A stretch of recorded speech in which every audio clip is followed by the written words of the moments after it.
Manajemen AC Milan lakukan pertemuan darurat dengan skuad usai kalah dari Inter Milan. Suasana ruang ganti Milan menjadi tegang setelah tim menelan kekalahan dalam derby della Madonnina dengan skor 5-1 melawan Inter Milan. Pepe Di Stefano melaporkan dari Sky melalui Milan News, memberitahukan bahwa manajemen Milan yang dipimpin oleh CEO Gigio Furlani turut hadir di ruang ganti Rossoneri untuk memberikan pesan yang jelas kepada staf dan pemain setelah pertandingan yang sangat mengecewakan ini. Kekalahan telak ini menjadi yang kelima kalinya berturut-turut bagi Milan dalam derby, dan tampaknya pelatih mereka Stefano Pioli kesulitan untuk mengatasi skema permainan yang diterapkan oleh Simone Inzaghi dari Inter Milan. Dari Supercoppa Italiana hingga hari ini, Milan telah mengalami 5 kekalahan beruntun dalam derby ini dengan mencatatkan 12 kali kebobolan dan hanya mampu mencetak 1 gol sebagai balasan. Kepala manajemen Gigio Furlani diduga memberikan sinyal keras kepada tim bahwa performa semacam ini tidak dapat diterima, terutama mengingat pertandingan penting yang akan datang di Liga Champions pada hari Selasa melawan Newcastle. Dalam situasi seperti ini, ada kebutuhan mendesak untuk merespons dan memperbaiki penampilan tim. Kekalahan yang memalukan ini pastinya akan menjadi pembelajaran berharga bagi AC Milan, dan manajemen berharap para pemain dan staf dapat mengambil pelajaran dari hasil buruk ini untuk memastikan performa yang lebih baik di pertandingan-pertandingan mendatang. Kini tekanan besar menghantui AC Milan untuk memperbaiki citra mereka dan membuktikan bahwa mereka masih menjadi kekuatan yang harus diperhitungkan di sepak bola Italia musim ini.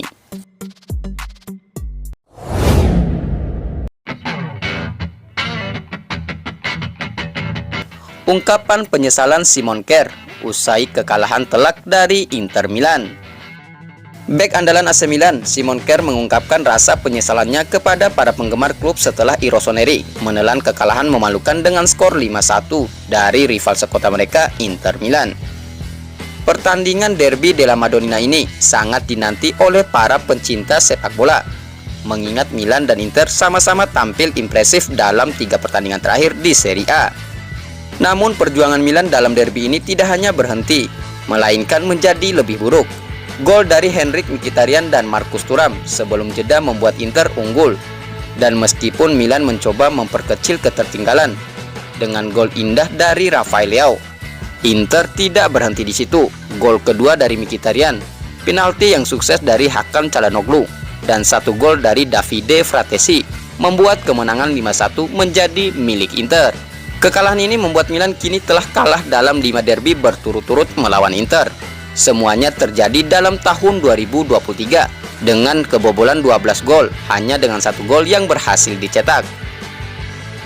Setelah pertandingan, Simon Kjær memberikan komentarnya kepada DAZN yang mencerminkan rasa malu dan penyesalan atas kinerja timnya yang buruk.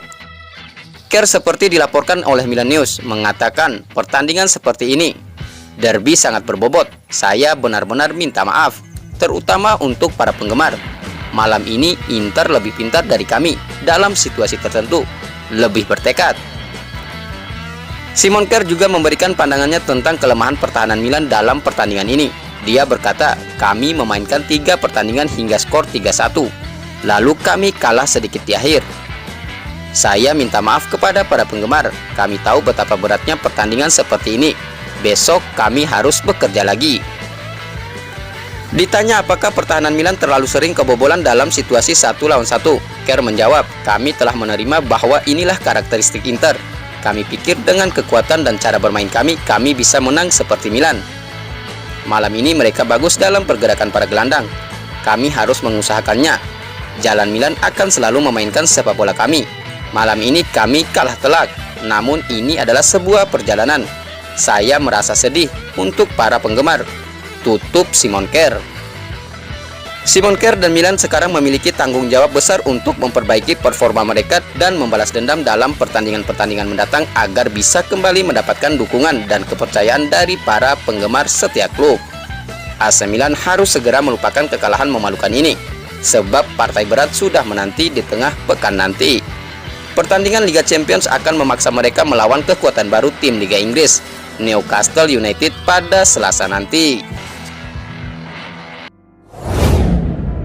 Biangkerok AC Milan dicukur habis Inter Milan, salah satunya Theo Hernandez.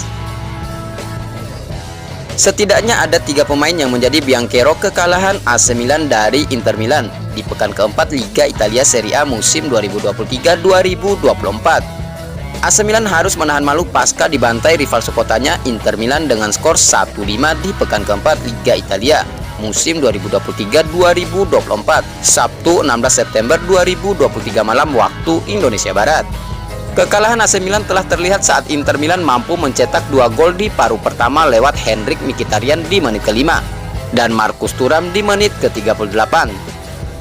Tim berjuluk Rossoneri itu sempat mencoba mengejar ketertinggalan lewat gol Rafael Leao di menit ke-57, tapi rivalnya justru mampu menambah 3 gol lagi di paruh kedua. 3 gol itu hadir lewat Mkhitaryan di menit ke-69, penalti Hakan Çalhanoğlu di menit ke-79, dan gol Davide Fratesi di menit ke-90+3. Kekalahan itu membuat untuk pertama kalinya dalam sejarah AC Milan kalah 5 kali beruntun dalam 5 duelnya dengan Inter Milan di segala ajang. Di balik pembantaian dari Inter itu, ada 3 pemain AC Milan yang menjadi biangkerok kekalahan. Siapa saja para pemain itu? Theo Hernandez. Nama pertama yang jadi sorotan dari penampilan buruk AC Milan hingga dibantai oleh Inter Milan adalah sang bek kiri andalan Theo Hernandez. Pemain berusia 25 tahun itu sejatinya telah menjalankan tugasnya dengan baik dalam menyerang, tapi tidak saat bertahan, hingga Inter terus mengekspos sisi yang ia tempati. Saat bertahan, Theo tercatat kalah 6 kali dalam berduel dari total 12 duel yang ia hadapi. Lalu ia tak memenangkan 1 tackle pun. Salah satu tackle yang tidak dimenangkannya bahkan berujung penalti untuk Inter Milan usai melanggar Lautaro Martinez di kotak terlarang. Buruknya penampilan Theo Hernandez makin terlihat saat Inter melakukan serangan balik dari sisinya yang terlalu maju hingga ke depan dan melupakan garis pertahanan. Malik Thiaw. Absennya Fikayo Tomori membuat Pioli mempercayakan sosok Malik Thiaw di jantung pertahanan untuk berduet dengan Simon Kjær. Tapi pemain muda berusia 22 tahun ini terlihat minim pengalaman, sehingga lini serang Inter Milan bisa membuatnya kesulitan untuk menampilkan gaya bertahannya. Tercatat Malik Thiaw hanya mampu memenangkan 1 dari 4 duel yang ia lakoni. Bahkan saat duel udara pun, ia hanya memenangkan sekali duel di udara dari 2 duel yang dihadapi. Thiaw tercatat juga sekali dilewati lawan dan 2 kali kehilangan penguasaan bola, entah karena salah mengoper ataupun dalam dribble. Pengalamannya yang masih minim membuat Mkhitaryan bisa berdiri bebas untuk mencetak gol pertama serta gol keduanya, dan Marcus Thuram mencetak gol kedua Inter. Christian Pulisic. Christian Pulisic gagal menampilkan permainan apiknya di dalam 3 laga awal Serie A saat menjalani derby della Madonnina perdananya bersama AC Milan. Tampil di flank kanan, Pulisic gagal menunjukkan insting mencetak gol maupun kreativitasnya yang membuat sisi kanan serangan AC Milan mati kutu. Secara angka, Pulisic tak menunjukkan eksplosivitasnya dengan tak mampu melakukan dribble sama sekali dan tercatat 6 kali kehilangan penguasaan bola. Di samping itu, pemain berusia 24 tahun ini tak banyak memberikan ancaman ke Federico Di Marco dan Alessandro Bastoni yang dengan mudah menghalau serangan hingga membangun permainan. Tak mengherankan jika kemudian Stefano Pioli memilih memasukkan Samuel Chukwueze untuk menggantikannya saat laga baru memasuki menit ke-56.